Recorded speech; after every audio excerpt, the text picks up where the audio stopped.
You ever notice how the moment that your teacher's out, your entire class loses all sense of civilization? Like the second we notice that there's a sub today, people start acting like they just got released from a maximum security prison. Papers start flying, someone's giving the craziest pencil drum solo, and the quiet kid in the corner suddenly becomes the class comedian. And there's just something about substitute teachers that just bring out the worst in students. But even then, not all students were that bad. My class was pretty average. Mischievous? Sure. But nothing too crazy. Typically, we weren't flipping desks or anything. We'd annoy the teachers, but not traumatize them. Or at least, that's what we thought. Because one day, we got a substitute teacher that changed everything. So sit down for this story time. You got a snack? No?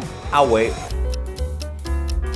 Cool? We good? Alright, let's start. It started like any normal day. We walked into class expecting our regular teacher sitting down at his desk. But instead, we saw a stranger, a lady, older lady, and she was holding a clipboard ready to take charge. Oh, she had that serious look. Glasses low on her nose. She was the kind of substitute that didn't even say good morning. All this lady said, find your seats. Pretty strict woman. We knew we had no time to dilly-dally. And every tiny thing, she wrote it down. You drop a pencil, she'd scribble. You would talk to your friend about something productive. Can I see your worksheet? She'd scribble. At one point, I sneezed, and I swear I saw her write something down. Hey, yo! She scribbled the "Ayo" down too. But we were doing our work, talking a bit for sure. A few people were giggling, and someone did make a paper airplane and threw it across the room. That was it though. Nothing too crazy, right?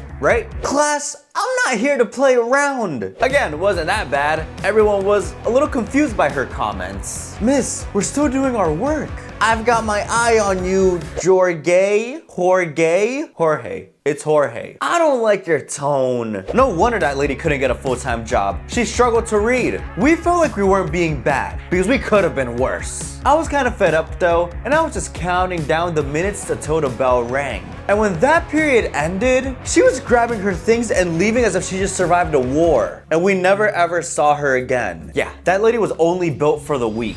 The next day, we were greeted by our actual teacher. And we were feeling pretty good, proud of ourselves for the way we behaved. But the second we walked into the class, we knew something was off. Because our teacher, Mr. Martin, was just standing there looking disappointed. And he was waiting for everyone to come in. And you know that look. He's staring into nothingness and you can't even talk to this fool right now. Hey, Mr. Martin! Sit down. Okay. My friend Jamal even tried to crack a joke. Someone wake him up! That didn't land at all. And that's when we saw it. In his hand, a note. Left by yesterday's sub. And it wasn't just a little sticky note. No. It was pretty lengthy, like about 3 big pages. This sub practically wrote a whole book. So, I got a note from your substitute yesterday. Instant silence. Somewhat confusion too. How bad can this note be? The students were completely disrespectful. They refused to listen, they ignored my instructions, and one even mocked me. We were a little confused. We were all looking around. Who? And then the teacher goes, one student, Jorge. Aw, come on! I guess correcting my name to her counted as mocking. I should have just gone by Jorge and I would have been free. And our teacher keeps reading. They threw hazardous objects across the room. I didn't know a piece of paper could kill someone. Some students were giggling and refused to take the assignment seriously. Yeah, sorry for finding joy in education, miss. And by the time he finished reading that entire note, the whole class was pretty much done. Half of us were scared and the other half was confused. We didn't even do anything. Oh, but Mr. Martin, he was upset. Since you all think this is funny, we're going to sit in silence for the entire period. And you know the drill, ladies and gentlemen. Hands folded, eyes forward. We were looking like a choir of traumatized kids. No talking, no movement, just silence. It felt like extreme detention. Someone sneezed and everyone tensed up like it was a gunshot. This was the kind of silence where you could hear the clock tick and your soul aging. And about 10 minutes in, my friend Jamal drops his pencil. No big deal though, right? Well, with how upset the teacher was and how negative the energy was in this room right now, everyone froze since it felt like a disastrous moment waiting to happen. Jamal then started to slowly lean down to grab it. You know, slow and steady, trying to not make a sound. But the way those school desks were built, there's really no winning or any chance of being quiet. Cause the second he bent over, the chair started creaking. His leg got caught, and the next thing you know, he fell straight out of his desk on the floor. Bam! The entire class flinched, and I remember Mr. Martin's eyes opening wide open. Jamal? Yes, sir? Go to the office. For dropping a pencil? He was just pointing at that door. No words, just disappointment. And all of that because of this sub. And when the bell finally rang, we all ran out there like survivors. It was time for lunch, and I just wanted to eat in peace. You know, processing what just happened and finally being able to talk. And as soon as I sat down, I started hearing it. There were other kids talking about the same thing. My teacher was so mad today, bro. Same. She said our class was a disgrace. Dude, ours made us sit in silence the whole period. And I'm sitting there listening to all of this. Wait, what? Turns out it wasn't just our class. Every single class that had that substitute teacher yesterday got in trouble too. Every single class in my grade was under investigation. Yo, she subbed for our math class. That old lady, right? We didn't even do anything.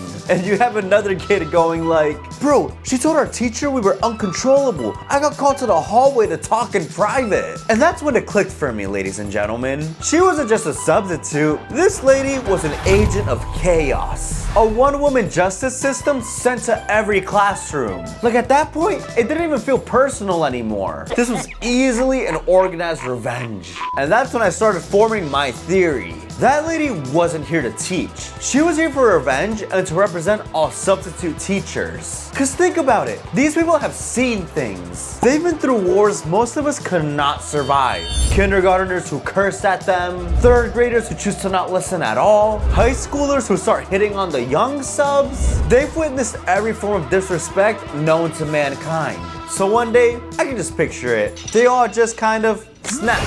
I could imagine they all got together in some secret substitute teacher meeting. We've had enough! And now they travel from school to school, classroom to classroom, delivering justice. One exaggerated note at a time. And the actual teachers treat those notes as if they were official government documents. It doesn't matter how ridiculous it sounds. They're gonna believe every single word in that note. You could have sneezed and somehow it comes off as inciting a riot. And after that day, our class was never the same. Mr. Martin didn't trust us anymore. We went from being the funny class to the danger class. We were the kind of class that teachers even warned subs before they arrived, all because of one woman with an exaggerated note. And of course, my mom found out about this terrible note from the sub. It's like if the school had a hotline just for that. Hello, Jorge's mom? Yeah.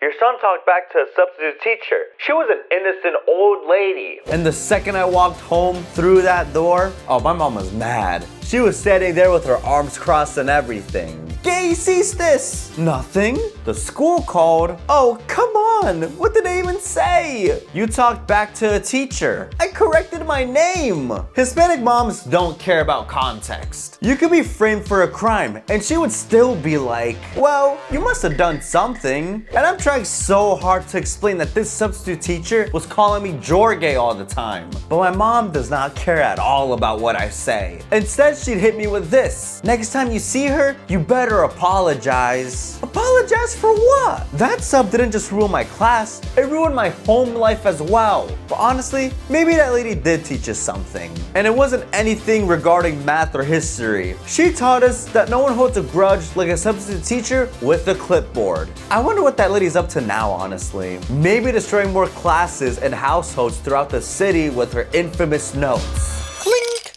Clink, clink, clink! Yes, sir. Thank you guys so much for watching. Also, I just created an Instagram starter pack that I would love for you to check out. It's the first link in the description. And let me know what other story times you want to hear next by commenting. And don't forget, ladies and gentlemen, grab your merch at horchatasoto.com. There's a huge sale going on right now. And of course, make sure to subscribe. Because if not, your name is probably already going to be on that sub's next 3-page note. But anyways, I'll see you guys in the next video. Bye!